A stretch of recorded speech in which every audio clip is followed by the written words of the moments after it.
Hi guys, my name is Michelle Keane and today I'm going to be talking to you about the basic things you're going to need before you get a betta. Now basically, as an overview, what this video is basically saying is you need to do your research before getting any sort of pet, and bettas are no exception despite popular belief. They are quite a tricky sort of pet to look after. They're not too hard, but they are a little bit, they have their own little quirks and things that you need to know about. Now, first off, the tank size. So what you're going to need is, I would recommend at least a 5-gallon tank. Some people recommend a 2.5 gallon or more is fine, but for me I'd say a 5-gallon is a good benchmark to start with. Mostly because the bigger the tank, the easier it's going to be to keep things like the water parameters in check. And it's also going to make your betta have a better quality of life because they've got some more swimming space and it's just a bit better for them. That being said, some bettas are special needs bettas and do better in smaller tanks, some prefer bigger tanks. It's individually up to the betta, but personally a 5-gallon is a good benchmark to start with. I currently have my male betta in a 5-gallon and I have a female in a 10-gallon. Now, to be honest, I prefer the 10-gallon. It looks a lot better. You can put some tank mates in it for your bettas, which, despite popular belief, you can put some mates in with your bettas.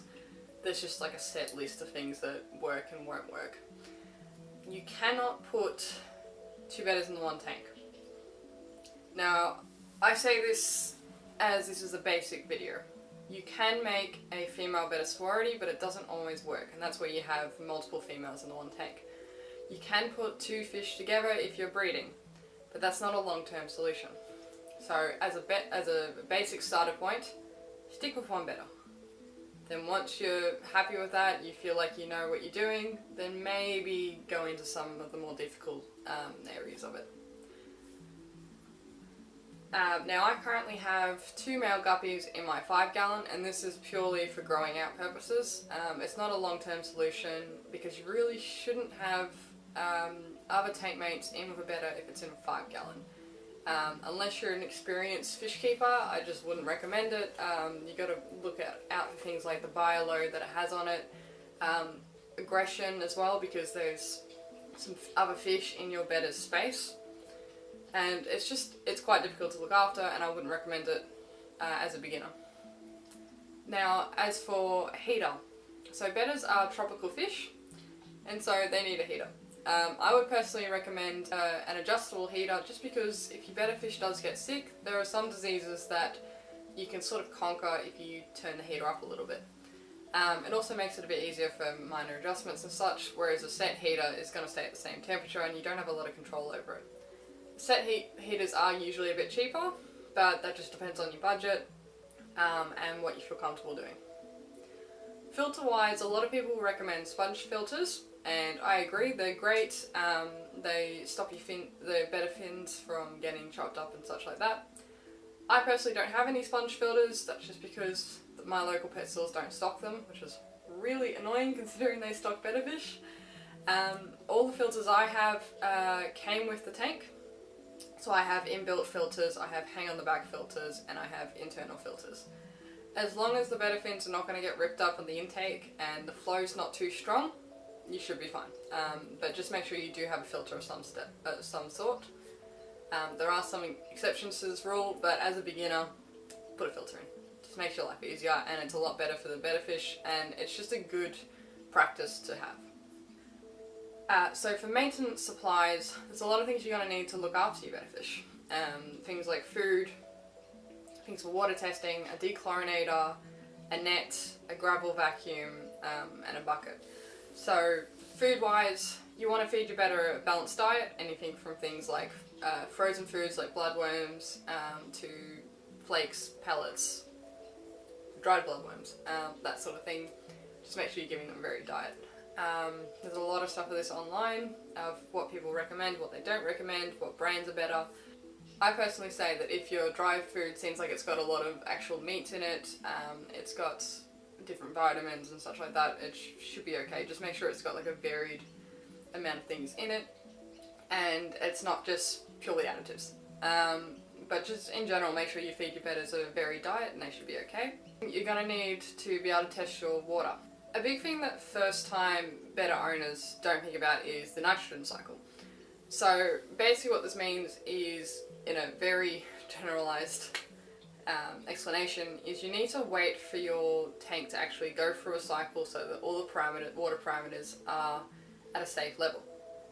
This can take anywhere from, let's say, 2 weeks to 6 weeks. There is some outliers on that, but the main thing is that you need to be testing your water for things like ammonia, nitrites and nitrates, as well as things like pH. And when they're at safe levels, and they have been for quite a while, they go through some fluctuations and then they'll level out, then you can put your fish in. So the first thing is you're going to need one of those test kits. You can get them individually, or you can get an all-in-one.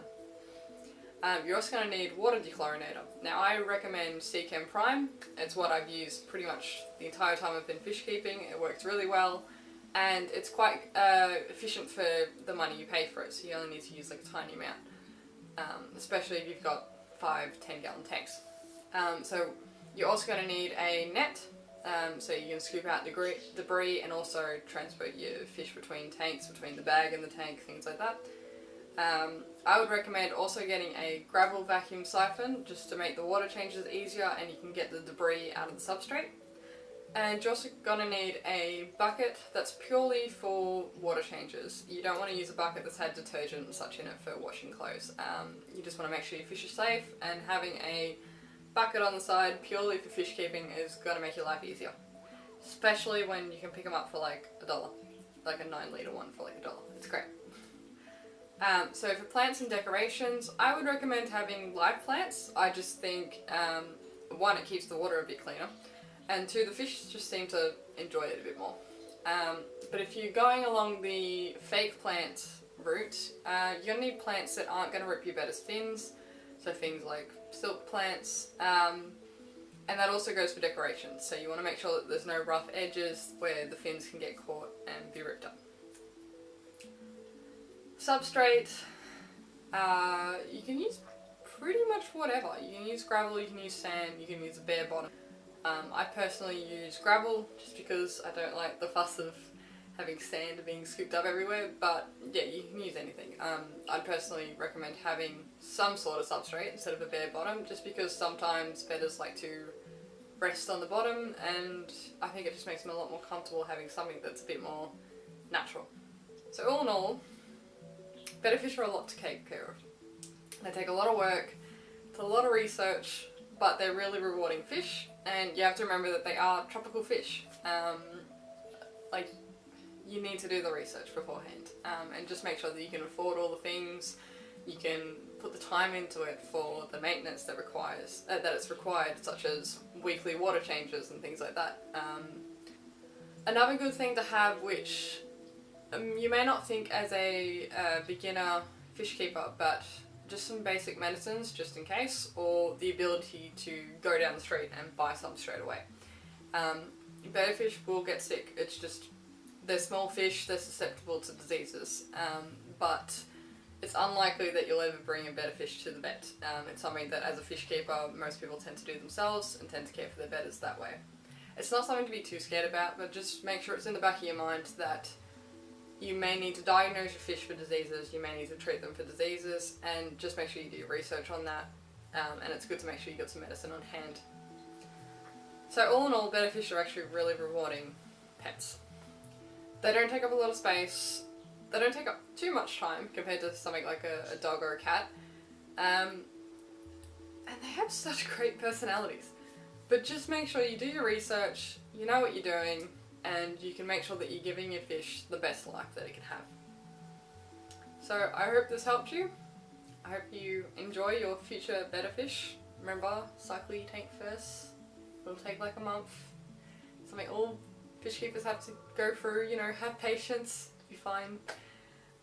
But I hope this helps, and I hope you enjoy your future bedder fish if you do end up deciding to get one. Thanks for watching, and I'll see you guys later. Bye.